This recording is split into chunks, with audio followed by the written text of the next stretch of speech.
and Michael, very nice to have you here in Mexico again, both of you. I think that the horror stories that start before we see the first frame of the film are better, closer to the reality.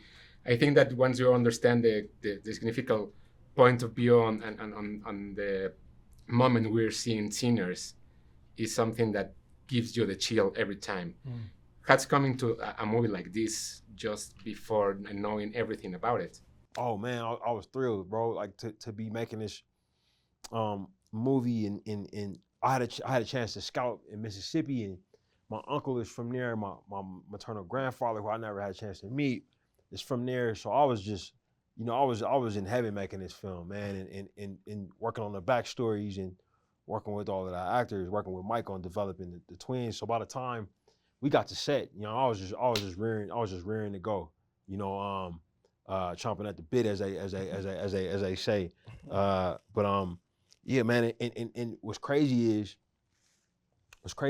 like, I haven't ever made a period movie before, or a movie that was like this hardcore into like a genre that's as visceral as like horror, and it was like, I don't know if I could ever go back, because it's so right there, it's so right there in front of you, like I remember when Mike showed up wearing the period costume that Ruth made for him, and he had the hair, and we had the car, and we like out in the field, and it was like, you just turn the camera on, and like the movie's right there, So I was fired up, man.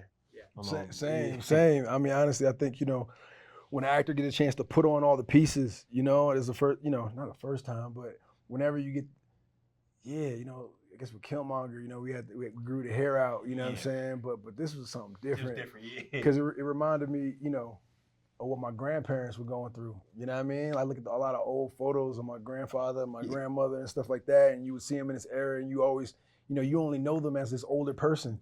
And then you looking at it, was like, how old was she here? She was like, what? She was 21 right here? Yeah. I was like, oh, they were definitely having a good time, you know? And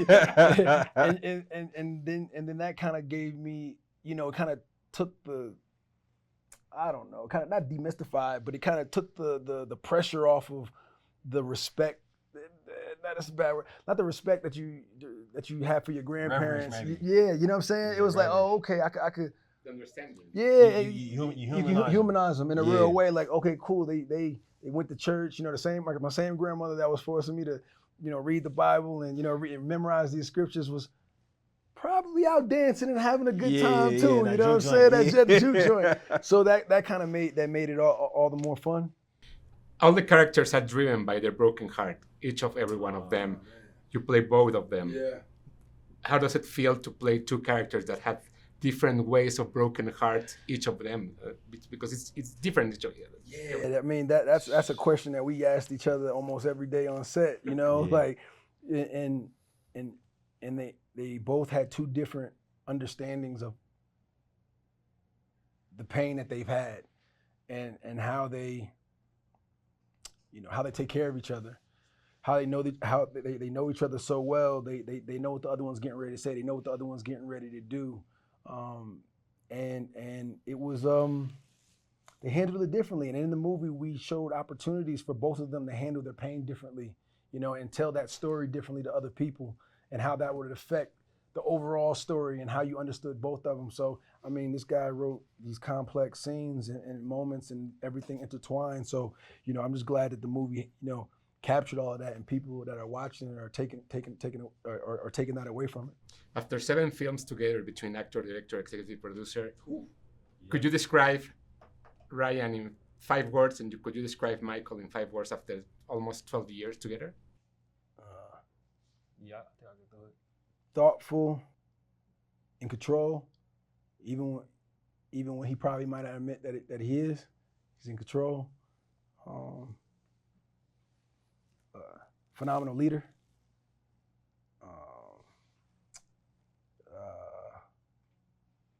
Hilarious. That's funny. Full of empathy. So 5. That's 5. Okay, yeah, 5. Yeah. I'll say passionate, energetic, ambitious, competitive,